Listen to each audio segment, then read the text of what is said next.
The unexpected encounter, the fluorescent lights of Manchester Airport, buzzed overhead as James Sullivan wheeled his luggage through the arrivals hall. His mind was still processing the whirlwind success of his Dubai project. After 6 weeks of intense negotiations and sleepless nights, Sullivan Architecture had finally secured the contract to design the new sustainable housing complex worth £12 million. At 32, he was living his dream, but somehow the victory felt hollow. His phone buzzed with congratulatory messages from colleagues and clients, but James barely glanced at them. The exhaustion was bone deep, and all he wanted was to get home to his empty Manchester flat, pour himself a whiskey, and try to forget why success felt so meaningless without someone to share it with. That's when he saw her. Rebecca Hayes stood near the Costa Coffee kiosk, her auburn hair catching the harsh airport lighting like spun copper. She wore a simple blue dress that hugged her familiar curves, and in her arms, she cradled something that made James's world tilt on its axis. A baby. A small bundle wrapped in a pink blanket with tiny fists waving in the air. James stopped dead, his luggage handle slipping from his suddenly numb fingers. 14 months. Had been exactly 14 months since their explosive breakup.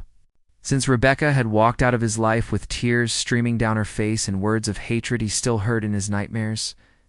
The baby in her arms looked to be around 8 or 9 months old, with a cap of dark hair and skin that seemed to glow with health. As if sensing his stare, the little one turned her head, and James felt his heart stopped completely. Green eyes. Not just any green, but the rare emerald shade that had skipped 2 generations in his family before landing in his own face. The same eyes his grandmother Dorothy had possessed. Eyes that were so unusual that strangers often commented on them. Eyes that were now staring at him from the face of Rebecca's baby. Asterisk the confrontation, Rebecca called out, his voice cracking like a teenager's. She turned at the sound of her name, and the color drained from her face when she spotted him. For a moment, neither of them moved. The baby gurgled happily, reaching tiny fingers toward the overhead lights, completely oblivious to the drama. Unfolding around her, James Rebecca breathed, instinctively pulling the baby closer to her chest.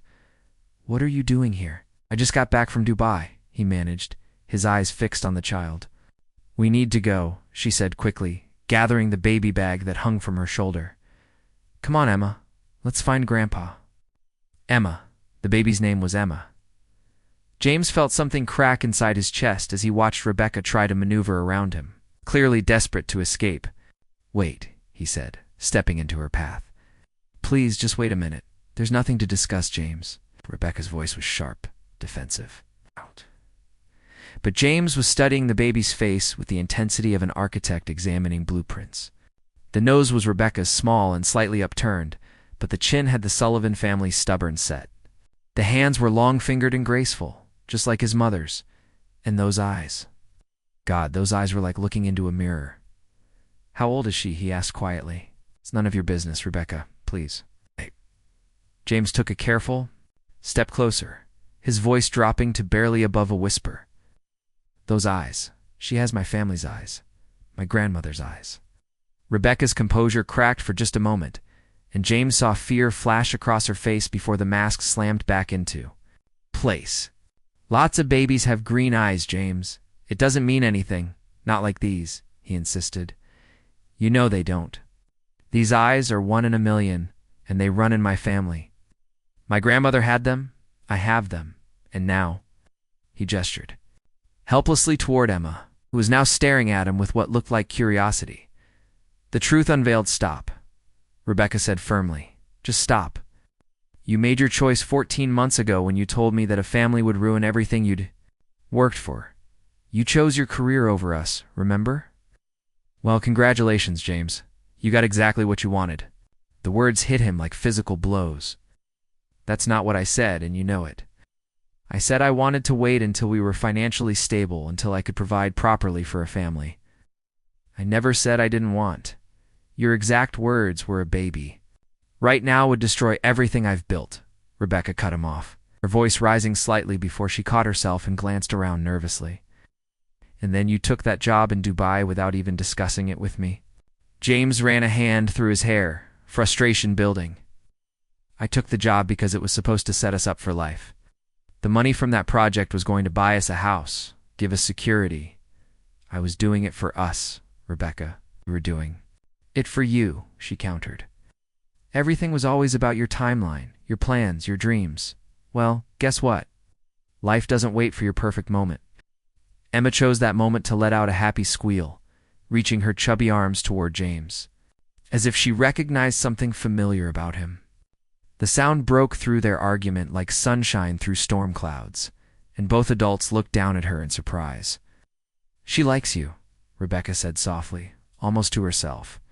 James extended one finger tentatively, and Emma immediately grasped it with her tiny fist, her strength surprising him. The contact sent an electric shock through his system, a connection he'd never felt before, but somehow recognized on a cellular level. Rebecca, he said, his voice thick with emotion. Is she mine? For a long moment, Rebecca just stared at him, and James could see a war raging behind her brown eyes. Finally, she gently extracted Emma's hand from his finger. It doesn't matter. James, she said quietly. Even if she were, what difference would it make? You made it clear that you weren't ready for this kind of responsibility. That was then, James protested. Everything's different now. The Dubai project, the company's success, we could have everything we dreamed about. There is. No, James, Rebecca laughed bitterly. There hasn't been for over a year. You saw to that. Asterisk, a father's intervention, Rebecca Hayes. A voice called out from behind them. There you are, love. Sorry I'm late. Traffic was murder getting. Out of the city center? James turned to see a tall, silver-haired man approaching them with a warm smile. He looked to be in his early 60s, with kind eyes and laugh lines that spoke of a life well lived. The man's gaze flickered curiously between James and Rebecca. Clearly sensing the tension, Dad, Rebecca said, relief evident in her voice. This is ... This is James Sullivan. James, this is my father, David Hayes. David's expression shifted subtly as recognition dawned. This was the man who had broken his daughter's heart, who had left her to face pregnancy and childbirth alone, while he chased success halfway around the world. Mr. Sullivan, David said politely, though his tone carried a distinct chill. I've heard a great deal about you. Mr. Hayes, James replied, extending his hand. I'm pleased to meet you, sir. David shook his hand briefly before turning his attention to his granddaughter. And how's my beautiful Emma today? He cooed, reaching for the baby. Emma went to him happily, babbling in that special language only babies understand. Why, even in her grandfather's arms, her remarkable green eyes kept drifting back to James, as if drawn by some invisible thread. We should go, Rebecca said, gathering her things again. Emma needs her afternoon nap. Of course, David agreed, but his eyes remained on James. Mr. Sullivan, are you planning to be in Manchester long? The question held weight, and James understood the subtext.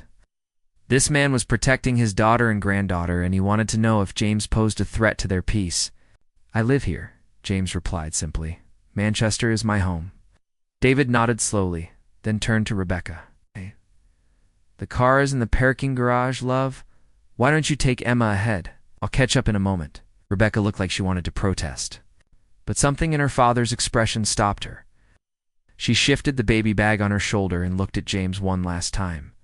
Goodbye, James, she said quietly. I hope you got everything you wanted from Dubai. As she walked away, Emma peered over her mother's shoulder. Those distinctive green eyes locked on James until they disappeared around a corner.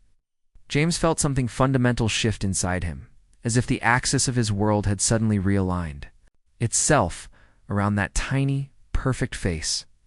She's your daughter, isn't she? David said quietly once they were alone. James turned to the older man, startled by the directness of the question. I think so. Yes, those eyes, they're unmistakable in my family. David nodded, his expression softening slightly. She has your stubborn chin, too.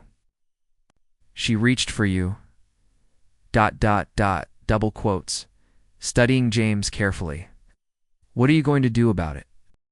The new beginning. James looked in the direction Rebecca had gone, then back at David. I don't know, he admitted. I messed up, Mr. Hayes. I thought I was being responsible, waiting until I could provide for a family properly. But I was really just scared. Scared of failing, Scared of not being good enough? David's expression softened further. Fear makes us do stupid things sometimes. The question is, what do you want now? I want my family, James said without hesitation. I want Rebecca and Emma. I want to be the father I should have been from the beginning. Then you better prove it, David said firmly. Rebecca's been hurt enough. She's built a good life for herself and Emma. If you're going to disrupt that, you'd better be sure you're in it for the long haul. Over the next 3 weeks, James began the hardest campaign of his life. He sent Rebecca flowers with notes apologizing for his mistakes. He researched everything about babies, reading parenting books, and learning about Emma's development. He even bought a car seat, just in case. But Rebecca remained distant, polite but guarded whenever he called or visited. It wasn't until Emma's first birthday party held at David's house that everything changed. James arrived with a handmade wooden toy chest he'd crafted himself, engraved with Emma's name and filled with age-appropriate toys. When Emma saw him, she immediately crawled over, pulling herself up on his legs and babbling excitedly. "Dada," she said clearly, looking up at him with those unmistakable green eyes. The room fell silent. Rebecca's eyes filled with tears, as she watched her daughter reach for the man who had broken her heart, but who was undeniably Emma's father. "She's been saying that for weeks," Rebecca whispered. "I thought she was just babbling, but... James knelt down, and Emma immediately reached for him. As he lifted her into his arms, she snuggled against his chest as if she belonged there. "I love you," James said, looking directly at Rebecca over Emma's head. "Both of you. I know I have a lot to make up for, but I want to spend the rest of my life trying, if you'll let me." Rebecca was quiet for a long moment, watching as Emma played with James's tie, completely content in his arms.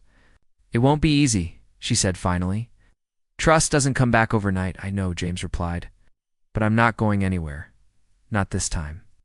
David smiled from across the room as he watched his daughter take a tentative step toward the man, who had finally realized that success meant nothing without love to share it with. 6 months later, James moved back into the flat he'd once shared with Rebecca, this time with a nursery painted in soft yellows and greens. Filled with the sound of Emma's laughter, the Dubai project had given him financial security, but Rebecca and Emma had given him something far more valuable, a reason to come home. On Emma's 2nd birthday, James proposed to Rebecca in the same airport where they'd been reunited with. Emma toddling between them, her green eyes sparkling with joy. This time, when Rebecca said yes, James knew he'd finally learned the most important lesson of all. The greatest architecture was building a family, one day at a time. The end.